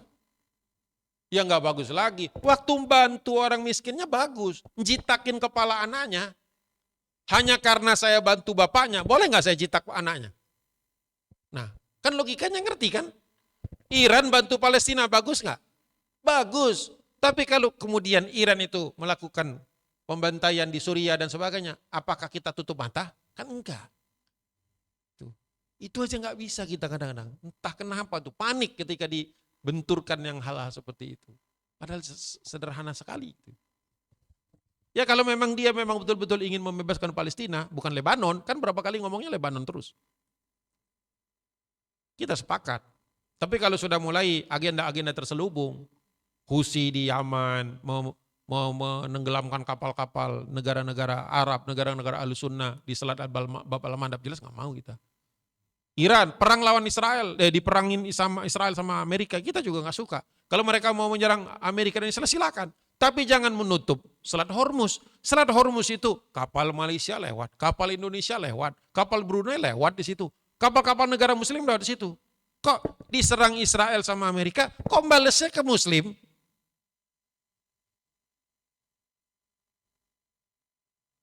Nyambung nggak?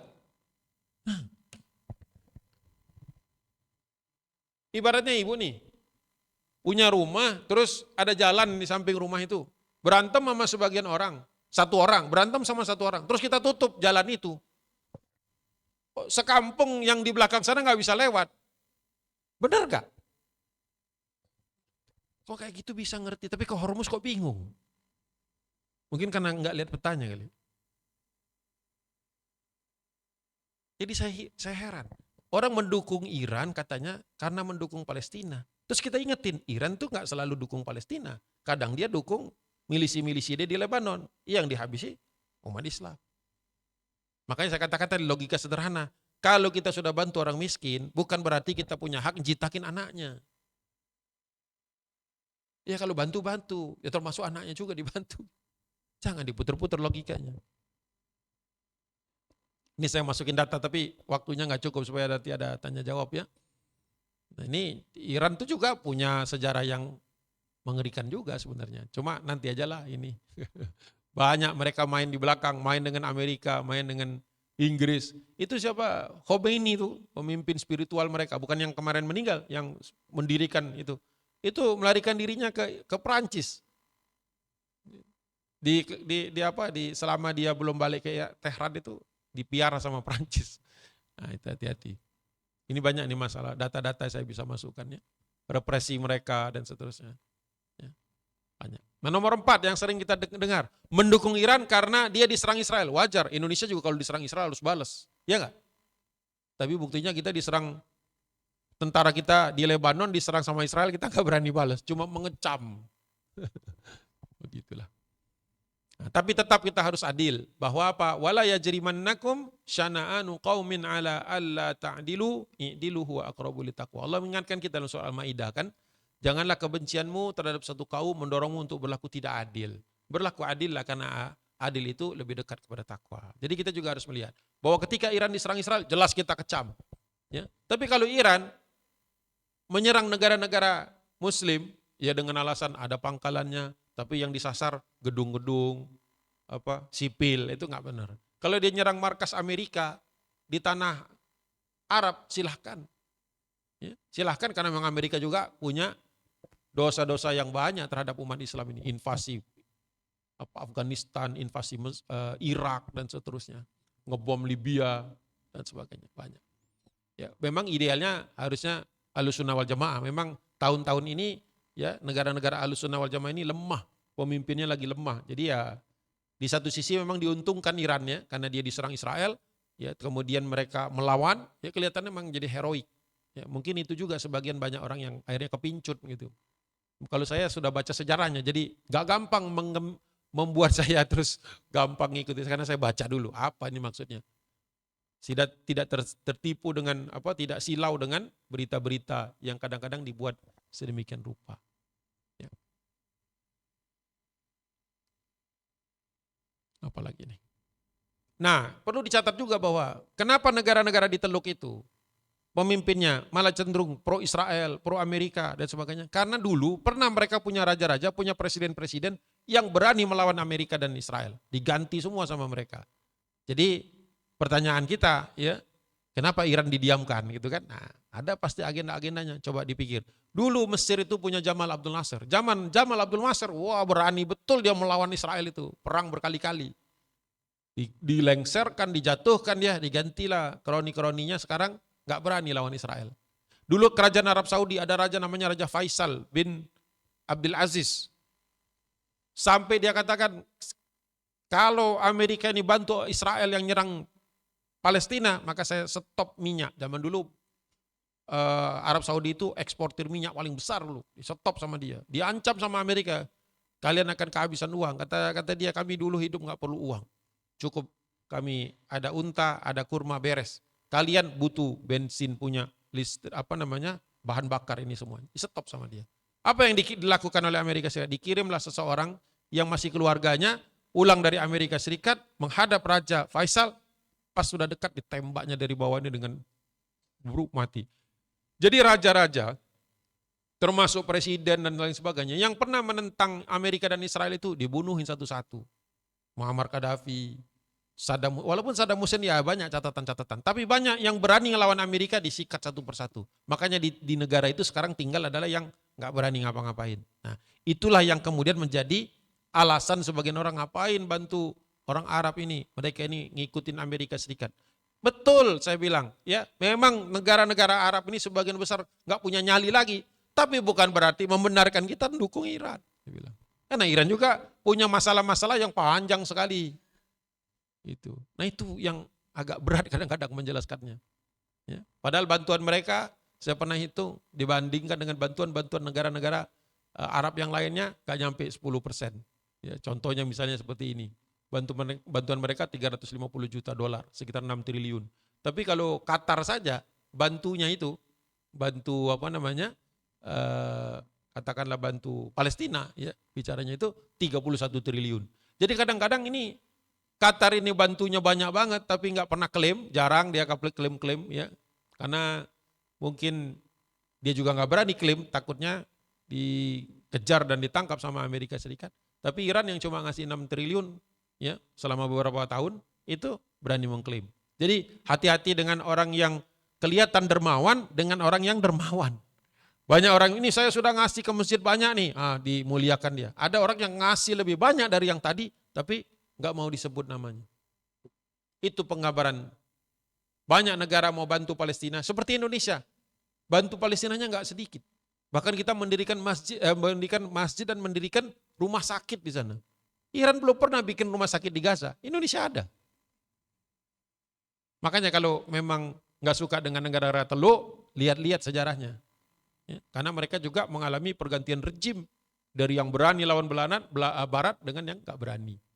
Ini saya sempat hitung-hitung, ya, bagaimana membandingkan antara bantuan 3.226 triliun dibandingkan dengan 17,2 triliun. Ya. Tapi yang bawah ini sering sekali mengklaim. Jadi ya orang-orang taunya kan, manusia itu taunya kan yang sering muncul. Ya kan, di video-video itu yang paling sering muncul lah yang dianggap benar. Ya. Yang nggak muncul, ya karena nggak tahu, dianggap nggak ada. Hati-hati. Nah yang terakhir, 5 dan 6 mendukung Iran karena mengkritik Iran sama dengan mendukung Israel. Nggak benar itu. Masa kita mengkritik Iran dengan kebijakannya yang nyeleneh-nyeleneh di berbagai negara, terus kata, wah ini pro Israel nih. Kok begitu? Ya. Kita ingin agar umat ini tahu sejelas-jelasnya kedudukannya Iran itu seperti apa. Kapan kita akui, kapan kita kritisi, dan kapan kita lawan. Gak boleh dibiarkan. Tanya dengan muslim yang ada di Suriah, sangat mereka tahu betapa pedihnya ketika pasukan Iran masuk ke Suriah dan membantai umat. Irak juga seperti itu, Lebanon apalagi. Sekarang yang sedang melawan, ya sedang mengambil inisiatif untuk melakukan perlawanan itu yang di Yaman. Kan selama ini Yaman selalu kita bayang Yaman Husi gitu kan. Padahal Husi itu cuma sebagian saja. Masih banyak yang lain.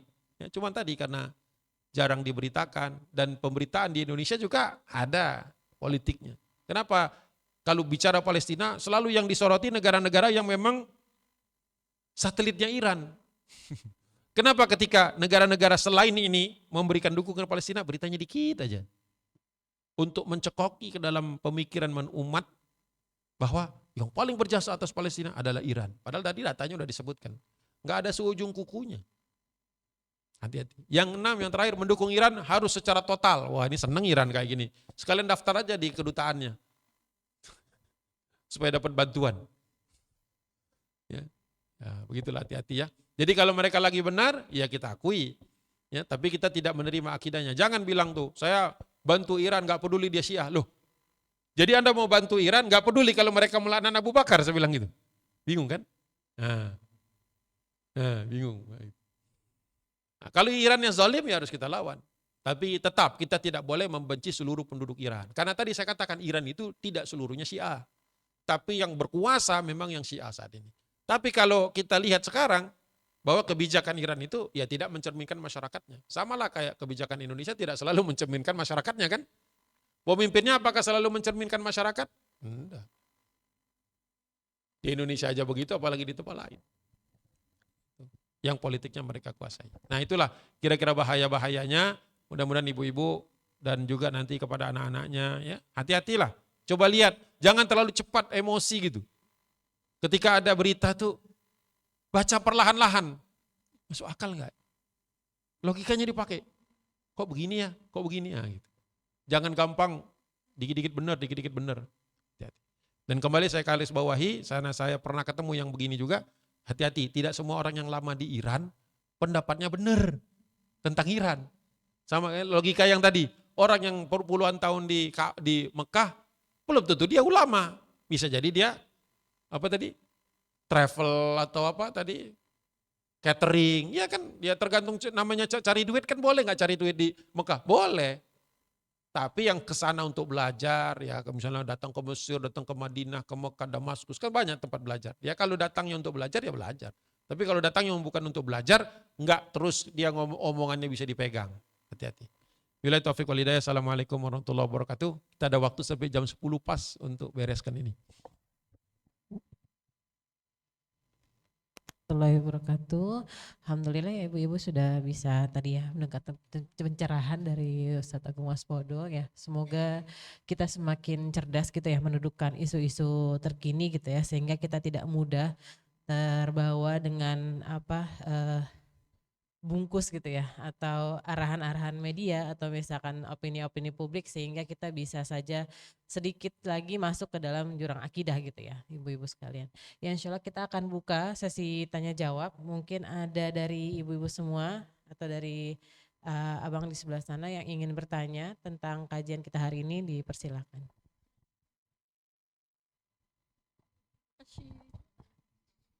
Assalamualaikum warahmatullahi wabarakatuh.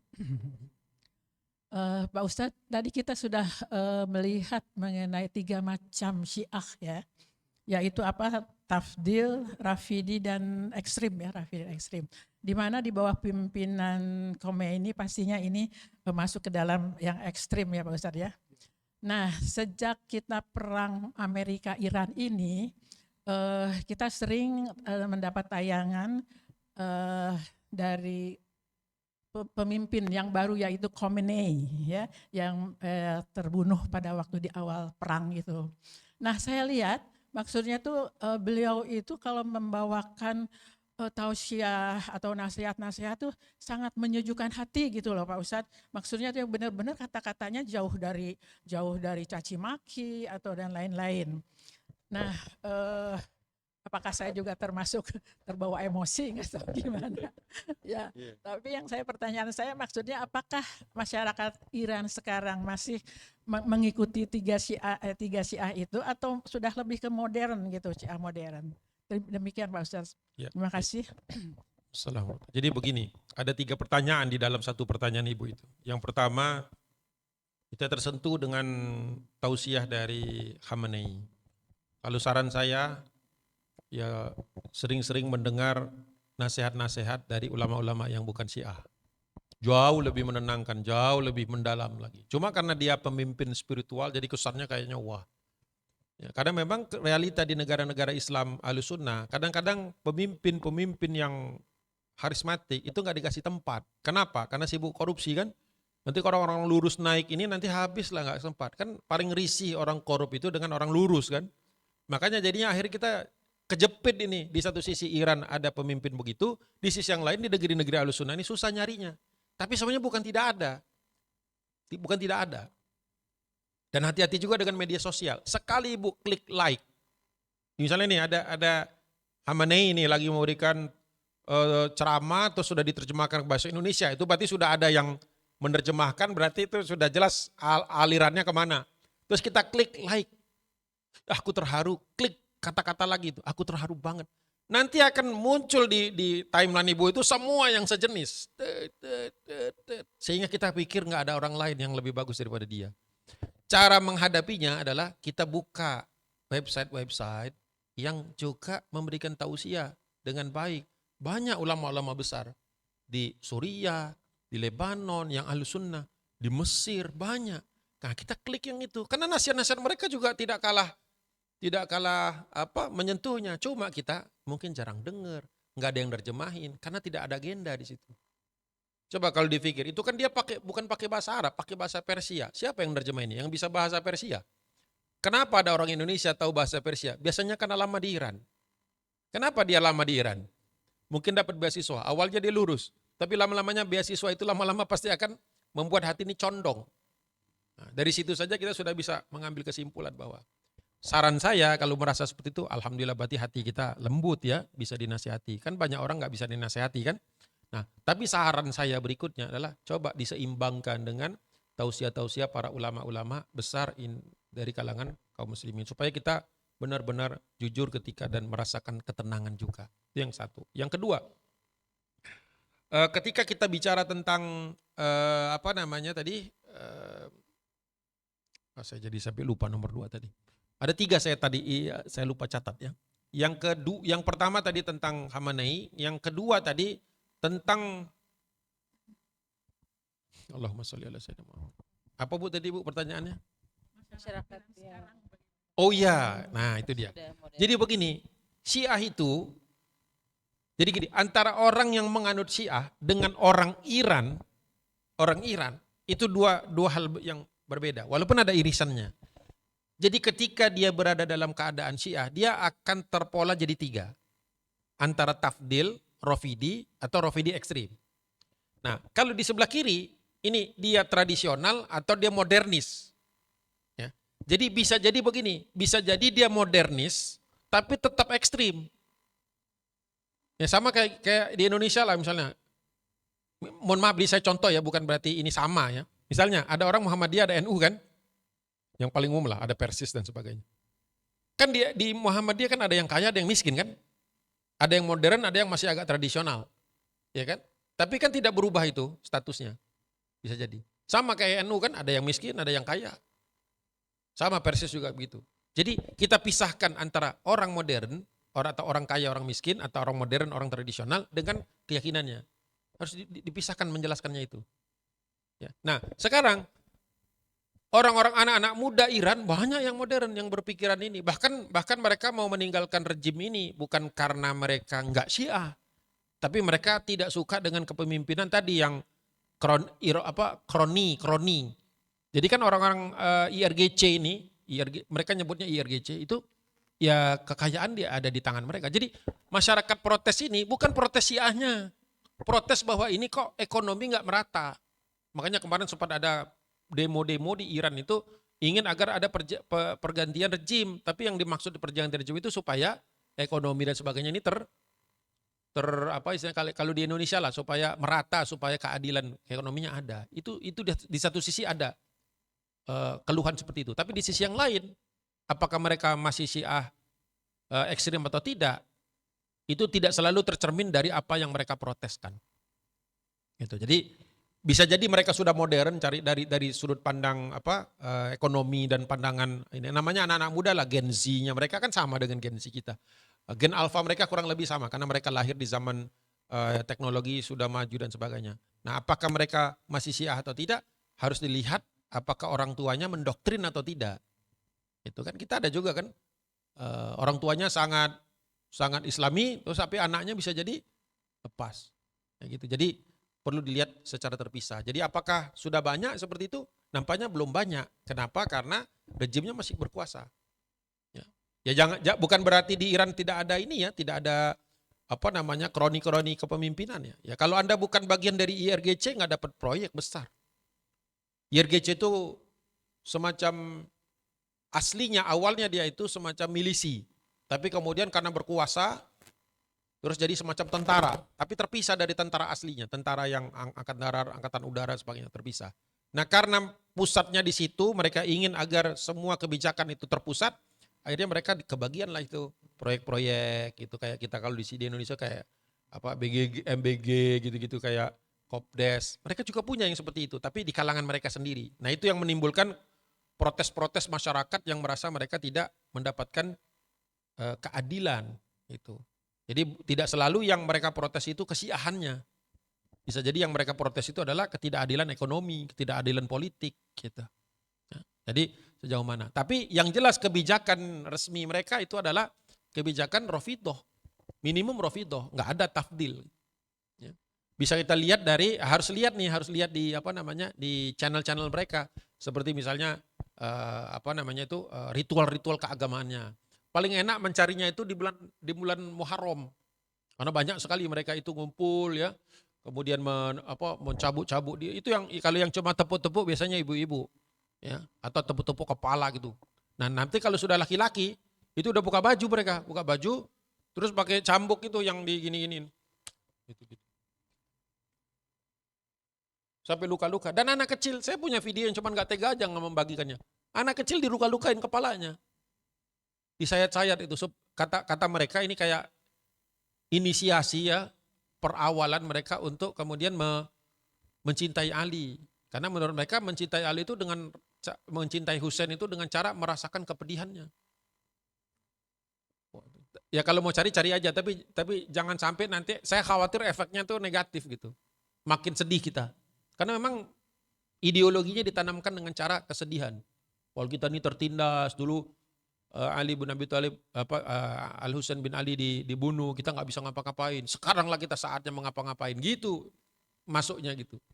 Saya pernah punya teman yang dulu temenan, terus lama-lama makin jauh karena dia dekat sama perempuan yang kebetulan Syiah gitu.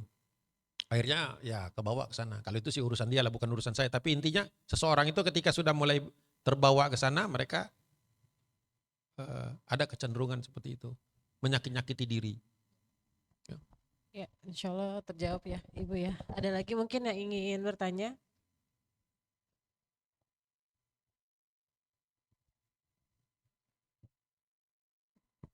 Ya, Assalamualaikum Ustadz. Kalau di awal Syiah ini disusupinya dari Abdullah bin Sabah yang Yahudi itu kan, nah apakah sekarang juga Yahudi itu masih mengawasi gitu loh perkembangan Iran terutama ya, sehingga mereka menganggap ya Iran ini ya bonekanya mereka gitu. Terus si peperangan ini tuh cuman sandiwara aja gitu antara Amerika dan Iran. Kemudian di Indonesia itu sekarang kayak potret sebanyak apa sih Iran penganut Syiah di Indonesia ini, lebih ke jangan-jangan di antara kita ini ada yang nggak kelihatan ternyata Syiah gitu ya, dan apakah mereka tuh sadar bahwa sudah disesatkan? Itu aja, termasuk yang di Iran juga ya, apakah mereka itu mempertanyakan perbedaan mereka ini tuh kenapa gitu. Padahal kan mereka minoritas di antara seluruh banyak umat muslim, kok mereka tidak mempertanyakan yang mana yang benar. Itu Ustaz, terima kasih. Apakah Yahudi ini masih mengawasi?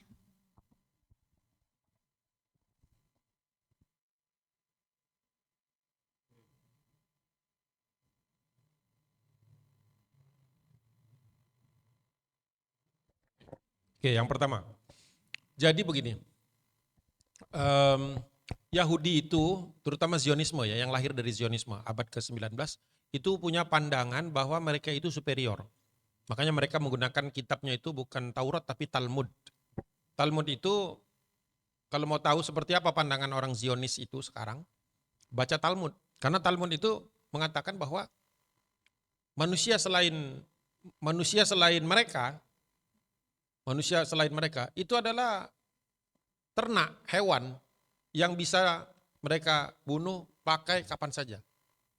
Bahkan seringkali video-videonya itu muncul bahwa mereka itu mengatakan semua negara itu harus tunduk di bawah Israel, termasuk Amerika Serikat. Termasuk Amerika Serikat harus tunduk di bawah Israel.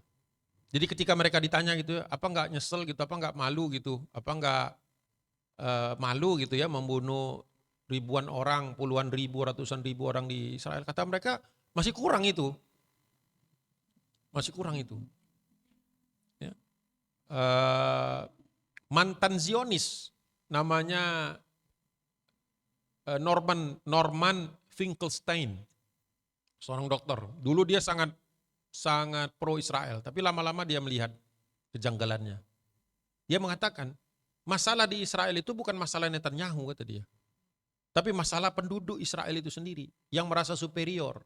Jangankan dengan orang lain, sesama mereka sendiri ada grade-nya, ada jenjangnya. Ya, yang lahir dari kibbutz, dari tempat awal mereka berdiri itu lebih mulia. Makanya menjadi Perdana Menteri, jadi tokoh-tokoh itu harus ada jalur. Dulu mereka itu pernah membuka kibbutz di Palestina itu dulu, waktu tahun 1800-an. Kalau bukan itu enggak. Jadi misalnya Yahudi yang berasal dari Ethiopia, kulit hitam, itu secara genetik dan secara sejarah itu lebih murni daripada Yahudi yang ada di Eropa. Tapi karena kebetulan yang berkuasa di Israel sekarang ini Yahudi yang merasa orang Eropa, maka Yahudi dari Ethiopia ini dikasih pekerjaannya tukang sapu, gitu-gitulah, yang pekerjaan-pekerjaan yang direbehkan sama mereka. Bahkan ada orang-orang Yahudi dari India datang ke sana, itu awalnya disambut, tapi setelah sampai di sana ya ditelantarkan. Mereka cuma ngambil untuk video saja bahwa Israel itu inklusif. Ya. Setelah selesai videonya dapat kan, selesai udah. Habis manis sepah dibuang. Jadi apakah masih diawasi sama Yahudi? Ya tentu saja. Bahkan kalau kita lihat sendiri di dalam Iran itu sendiri kan ada wakil-wakil rakyat mereka itu dari kalangan Yahudi yang memang tinggal di Iran. Yang dulu pernah dibawa sama Raja Cyrus itu entah berapa ribu tahun sebelum Masehi, dibawa ke sana, diselamatkan. Makanya ada sebagian sekte dari Yahudi itu yang memuji-muji orang Iran karena dulu pernah menyelamatkan mereka. Tapi tentu semua itu sudah berubah dan mereka sekarang melihat Iran ya sebagai batu loncatan saja buat mereka. Ya, bukan hanya diawasi, mungkin juga dikendalikan. Ya. Sama seperti saya bilang tadi, logika sederhananya, itu Iran diserang Amerika, diserang Israel kan, harusnya kan nyerang balik kan, memang nyerang balik, tapi kemudian pada saat yang bersamaan, karena Amerika ini katanya mau mendarat, ditakut-takuti, mau diserang lewat laut, lewat darat. Sama mereka ditutup Selat Hormuz. Padahal Amerika dan Israel energinya nggak lewat situ. Ibaratnya saya punya masalah dengan satu orang, ya saya cegat di jalan yang biasa dilewati, ya kan? Bukan nyegat di jalan lain yang dia nggak pernah lewat, yang orang ya saya tutup, tapi banyak orang lain yang terkena. Jadi kira-kira seperti itu. Dia diserang Israel sama Amerika, memang dia ceritanya nyerang balik, tapi kemudian tindakan dia adalah mengunci Selat Hormuz. Padahal kita butuh lewat Selat Hormuz. Negara-negara lain butuh lewat Selat Hormuz. Kenapa kita semua jadi kena kalau urusannya antara dia dengan mereka? Nah, jadi akhirnya kita berpikir, jangan-jangan ini dari awal memang sudah disetting seperti itu. Nanti saya yang nyerang, kamu serang balik, tapi setelah itu kunci Selat Hormuz. Kenapa? Karena kalau Selat Hormuz mau dikunci, negara yang paling rugi Qatar. Kenapa Qatar yang ditarget? Karena Qatar ini bantu 2.000 triliun ke Palestina. Jadi Israel tahu bahwa Palestina dibantu sama Qatar, tapi nggak bisa nyerang langsung sama Qatar, karena Qatar Di situ ada pangkalan Amerika Serikat. Nggak mungkin Israel nyerang pangkalan Amerika Serikat. Gimana caranya supaya Qatar kena? Dilihat ekonomi Qatar lewat mana? Oh, lewat Selat Hormuz. Siapa yang nafsu mau nutup Selat Hormuz? Iran. Ya sudah, serang Iran. Gitu dulu logikanya tuh. Harus beberapa tahap. Saya punya masalah dengan ini, tapi kalau saya tonjok langsung, misalnya nih ya kasarnya, kalau saya tonjok langsung ketahuan sama orang-orang, saya pakai orang lain kan? Ngerti nggak? Pakai orang lain. Supaya tangan saya bersih. Masa logika kayak gitu kita nggak bisa? Gampang itu logikanya. Exercise-nya gampang. Itu satu. Ya kalau ditanya apa buktinya, ya pasti disembunyikan lah buktinya. Kalau buktinya diangkat nanti semua orang jadi pinter. Rejim-rejim itu kan berkepentingan masyarakatnya bodoh terus. Coba kalau masyarakatnya pinter, repot dia. Ya, makanya pendidikan itu kan sebenarnya alat utama seseorang itu bisa merdeka kan. Makanya pendidikan di negara-negara tertentu itu ya ditahan sedemikian rupa. Karena kalau masyarakatnya terlalu cerdas bahaya. Kecuali pemerintahnya sudah baik. Kalau pemerintahnya masih punya agenda bahaya. Sejauh mana Syiah di Indonesia? Ya kan kurang lebih seperti itu ya. Di Indonesia ini banyak. Seperti tadi di Iran itu kan ada 5.000-an masyarakat Indonesia. 500 atau 1.500 diantaranya adalah pelajar. Dari mana? Mereka dapat beasiswanya dari kedutaan besar Iran di sini. Ya, orang Indonesia mah yang penting sekolah gitu kan. Nggak usah dia punya niat mau jadi Syiah. Nggak ada niat aja seneng kok dikasih beasiswa, siapa yang nggak suka. Nah pulang orang itu kalau sudah sekolah, apalagi sekolahnya dibiayai, dikasih bapak ibu saja, ibu-ibu saja ini, lalu habis ngaji terus dikasih uang sejuta, pasti loyal. Ya kan? Pasti loyal kan? Gitu. Gitu. Pasti loyal. Ya begitulah. Sekolah di sana, apartemen dikasih, kuliah gratis, uang ongkos dikasih, bahkan dikasih misalnya tiket bolak-balik. Ya bohong lah kalau dia bilang, saya tidak bela Iran. Tapi berapa lama mas di Irannya? 15 tahun ya gitu kan. Gitu kan. Gitu ya. Nah, gitu. Sisa netral-netralnya dia pasti ada kecenderungan ya. Walaupun bisa jadi ada orang yang benar-benar netral. Yang ketiga, yang terakhir, orang-orang Iran itu mempertanyakan diri mereka nggak sih aneh dari yang lain. Jadi sebenarnya tadi kuncinya di era Safawi. Sebenarnya orang-orang seperti itu ada, tapi sudah habis di era Safawi. Nah, sudah dikikis. Perbedaan itu dihabisi. Makanya waktu itu sempat ada masa 1-2 tahun di mana kalau nggak ikut Syiah, tidak ikut melaknat, maka dibunuh atau diusir. Ya pikiran orang lah daripada mati gitu kan. Iya. Nah itu generasi pertama, masih terpaksa bisa jadi kan. Namanya diancam, terpaksa. Anaknya kira-kira ngikut orang tuanya sudah tidak terpaksa lagi kan. Kita kan ngikut orang tua kita kan karena seneng kan, karena tiap hari ketemu gitu kan. Apalagi ibu orangnya baik, bapak orangnya baik, misalnya gitu kan, pasti kita ngikut secara natural. Nah, kesyiahan generasi kedua sudah tidak seperti yang pertama. Kalau pertama tuh masih ada rasa, gitu kan, cuman karena diancam ya sudahlah, gitu kan. Namanya manusia kadang-kadang kalau diancam itu ya ngikut aja gitu. Tapi anaknya dia nggak tahu bahwa generasi kedua kalau dia nggak doktrin, anaknya sudah dengan sendirinya nurut. Mau bapak ibunya nurut, kebayang nggak generasi ketiga? Keempat, kelima, sekarang sudah generasi ke-17, 18. Nah gitu, jadi mereka sudah tidak bertanya lagi, kok kita beda ya dengan muslim-muslim yang lain. Mungkin pertanyaannya malah dibalik, kok yang lain gak kayak kita? Itu kan masalah perspektif kan. Kalau kita ngajarin bahwa kita itu adalah orang yang mulia gitu kan, kita kan gak peduli dengan orang lain yang begitu. Yang penting kita mulia, nah begitu kira-kira doktrinnya. Kalau kita kan ya semulia-mulianya kita bisa jadi orang lebih mulia dari kita. Itu kan sifat yang baik, ya kan? Bisa jadi kita taat kepada Allah, tapi pasti ada orang yang lebih taat daripada kita, gitu kan? Begitu. Tapi kalau sudah didoktrin, kitalah yang paling taat, kitalah yang paling bagus. Dia melihat orang lain, kok nggak kayak kita? Bukan introspeksi, kok kita nggak kayak mereka ya gitu. Itu perspektif, cara melihat. Nah kalau sudah didoktrin ratusan tahun, kan dari 1500, 600, 700, 800, 900, kira-kira 5 abad. Walaupun silih berganti naik turunnya, tapi 5 abad. 5 abad itu udah, Indonesia saja belum ada 100 tahun kan berdirinya. Coba cintanya kepada Indonesia luar biasa, gimana 500 tahun lagi? Pasti cinta banget. Kalau Indonesia masih ada gitu. Kalau nggak keburu bubar gitu kan dengan cara mengelolanya seperti sekarang ini. banyak ketimpangan, banyak orang yang merasa tidak diperhatikan kan. Perayaan 17 Agustus tahun ini sendiri kan tidak segemerlap tahun-tahun sebelumnya. Orang sudah mulai gimana ya, ini merdeka tapi kok gitu masih kok masa kurang, ada masalah hukum, masalah ekonomi dan sebagainya. Gitu ya. Banyak orang di PHK. Kan masyarakat akan senang merayakannya kan kalau memang ada rasa nikmat yang mereka rasakan. Nah kurang lebih seperti itu. Di Iran juga pasti ada sentimen-sentimen seperti itu. Baiklah cukup ya insyaAllah. Billahi taufiq wal hidayah. Assalamualaikum warahmatullahi wabarakatuh. Waalaikumsalam warahmatullahi wabarakatuh.